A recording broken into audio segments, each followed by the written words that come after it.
Start. नमस्कार, मेरा नाम है हेमंत और आप देख रहे हैं द न्यूज़ वाला नेटवर्क। 2022 के चुनाव को लेकर सरगर्मियां पूरी तेज़ हैं। पार्टियां सारी एक्टिव हैं, मानो जैसे इम्यूनिटी बूस्टर लगा दिया गया हो। बीजेपी हो, चाहे कांग्रेस हो, चाहे आम आदमी पार्टी हो, लगता है आने वाले समय में कुछ उथल पुथल शायद होने वाला है पार्टियों के बीच। विषय में बात करेंगे। हमारे साथ मौजूद है कांग्रेस के वरिष्ठ नेता याकूब सिद्दीकी जी, जो कि अभी रुड़की ग्रामीण के प्रभारी बनाए गए हैं, और लोकप्रिय चेहरा कलियर विधानसभा के विधायक जो हैं फुरकान अहमद जी। बहुत बहुत स्वागत आपका हमें समय देने के लिए और द न्यूज़ वाला नेटवर्क में स्वागत। किस लिए सर सक्रियता एकदम बढ़ गई है कांग्रेस की चुनाव को देखते हुए? कांग्रेस तो जब से मुल्क आज़ाद हुआ तब से लेके आज तक बराबर काम करती है। ये कैडर बेस्ड पार्टी है।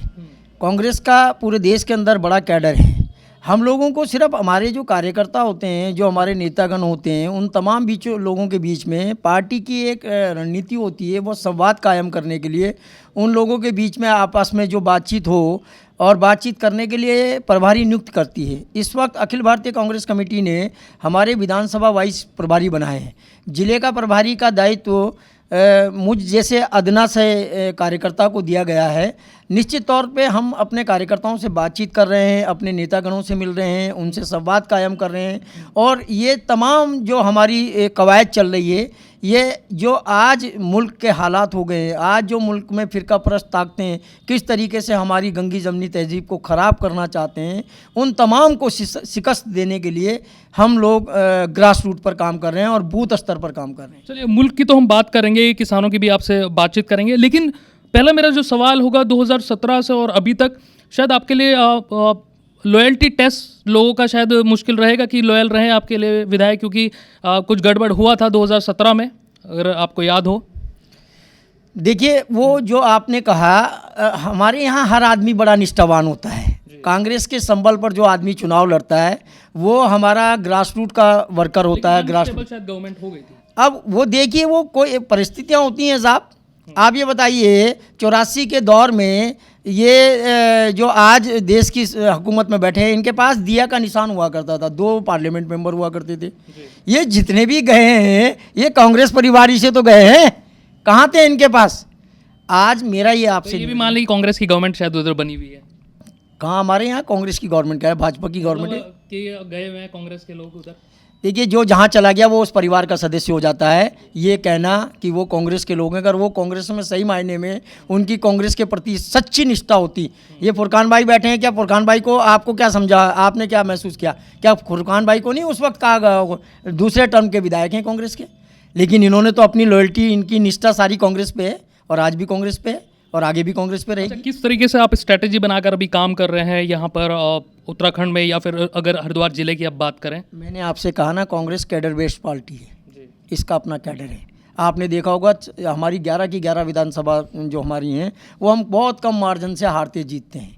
आप समझ रहे हैं? तो वो कुछ नहीं है, वो हमारी अपनी भविष्य की रणनीति है। उस भविष्य की रणनीति को हम अपने तरीके से चलेंगे, और चूँकि आपसे सिर्फ इतना कहेंगे कि हम अपने कार्यकर्ता से संवाद करने आए हैं, उससे बातचीत करने आए हैं। उसके मन में अगर हल्की सी कोई ठेस कहीं है तो उसको मनाने आए हैं, उसकी ठोड़ी के नीचे हाथ डालने आए हैं, और हम उसकी ठोड़ी के नीचे हाथ डालेंगे, उसके अंदर ऊर्जा पैदा करेंगे, और जब उसे लगेगा कि हमारा केंद्रीय नेतृत्व, हमारा राज्य नेतृत्व अपने कार्यकर्ता के, अपने वर्कर की ठोड़ी के नीचे हाथ डाल रहा है, तो उसके अंदर ऊर्जा का संचार स्वतः ही हो जाएगा। अच्छा, अभी कार्यकर्ताओं को आप बनाने में लगे, मजबूत करने में लगे। अच्छा, मेरा जो सवाल होगा वो, आप स्टेट मिनिस्टर रहे हैं, तो आप किसान आंदोलन को कैसे आप देखते हैं यहाँ के हिसाब से, या फिर यहाँ पे मिलों से भुगतान ना होना किसानों का, तो उसको आप कैसे एश्योर करेंगे किसानों को उत्तराखंड में? डे फर्स्ट से कांग्रेस किसानों के साथ है। हमारा अन्नदाता जब सड़कों में था तो सड़क से लेके और सदन तक कांग्रेस ने बात उठाई। आपने देखा कल का आपको उदाहरण होगा, राहुल गांधी कांग्रेस को जो रैली हुई है उस रैली में ट्रैक्टर चला रहे हैं। अब और क्या चाहेंगे आप? हमारे राष्ट्रीय अध्यक्ष से किसानों के समर्थन में ट्रैक्टर चलवा रहे हो, अब उससे ज़्यादा क्या चाहता है देश? तो पॉलिटिक्स है तो सब करते ही हैं सर, दोनों तरफ पॉलिटिक्स। देखिए, ये भावना होती है, आपने इसे पॉलिटिक्स का रूप दे दिया। ये एक भावना होती है सच्चे मन से और अच्छे मन से। राहुल गांधी ने अगर ट्रैक्टर चलाया है तो उन्होंने, उनकी भावना है किसानों के प्रति, उनके मन में पीड़ा है किसानों की, वो चाहते हैं कि देश के अंदर किसान आगे आए। और मैं आपसे भी कह रहा हूँ, ये जो एमएसपी की बात है ना, एमएसपी के लिए, एमएसपी तो कांग्रेस ने दी थी अपने ज़माने में। आज नरेंद्र मोदी की सरकार कहती है कि एमएसपी का जो रेट निर्धारण किया है उससे ज़्यादा किसान को मिलेगा। किसान तो मना कर रहा है, किसान तो कह रहा है हमारी एमएसपी निर्धारित कर दें आप।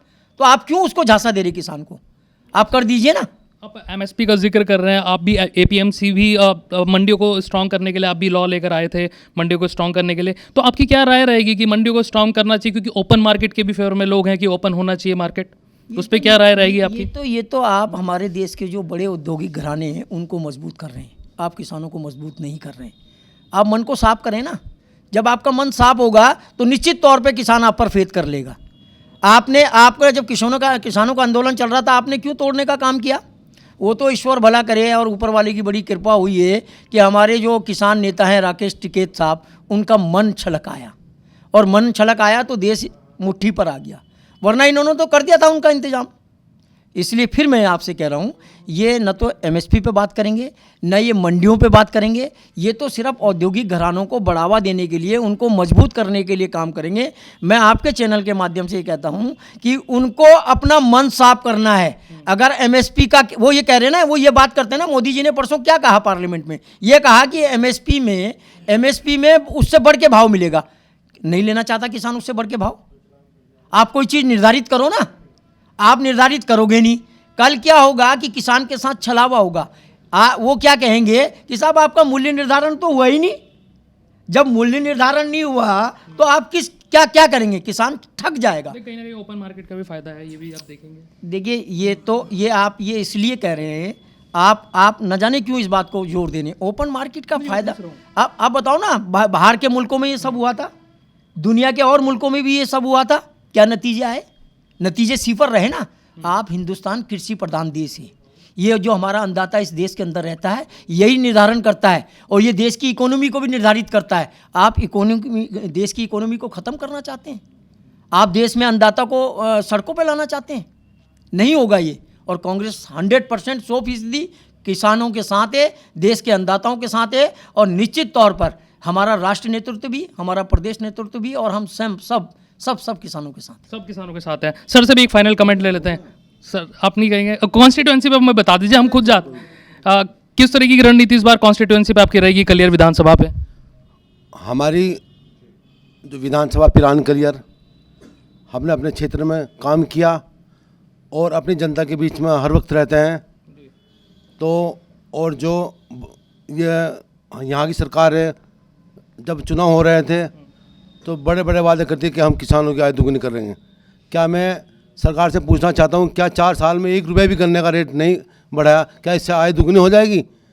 रही विकास की बात, विकास में जो बड़े बड़े रोड या हमारा अभी आप इकबालपुर चले जाओ, सड़क नाम की कोई चीज़ नहीं है। आप लक्सर चले जाओ, कहीं सड़क नाम की कोई चीज़ नहीं है। और बहुत सी जगह ऐसा जो कहते थे कि हम बड़े बड़े विकास करेंगे, सब खोखले हैं। सिर्फ ये हमें आपस में बांटना चाहती है। आज किसान हमारा अन्नदाता सड़कों पर पड़ा हुआ है। आज जो बहुत से लोग ये कहते हैं कि हमने पिछली बार बीजेपी को वोट दिया, भूल किया क्या हमारे क्षेत्र में सभी किसान लोग हैं। आज सब किसान से परेशान, बीजेपी से परेशान आ चुके हैं, और सब आने वाले टाइम में वे कांग्रेस को ही वोट देंगे। चलिए, बहुत बहुत शुक्रिया याकूब सर आपका और फुरकान सर आपका हमें समय देने के लिए।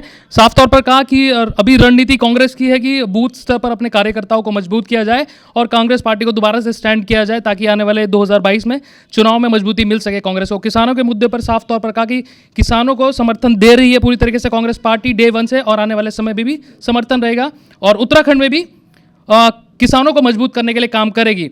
देखना होगा लेकिन 2022 में जब सारी पार्टियां एक साथ चुनाव में उतरेंगी और किन मुद्दों पर चुनाव होगा। हरिद्वार जिले से हम पूरी खबरें आपको देंगे, और याकूब सर हम आपको बीच बीच में फॉलो करते रहेंगे, बात पूछेंगे, फिर से आप लोगों से क्वेश्चन करते रहेंगे। अगर ये वीडियो आप हमारे फेसबुक पेज पर देख रहे हैं, लाइक कीजिए, फॉलो कीजिए और शेयर कीजिए, और यूट्यूब चैनल पर देख रहे हैं तो चैनल को सब्सक्राइब कीजिए। कैमरा पर्सन जय के साथ द न्यूज़ वाला नेटवर्क, शुक्रिया।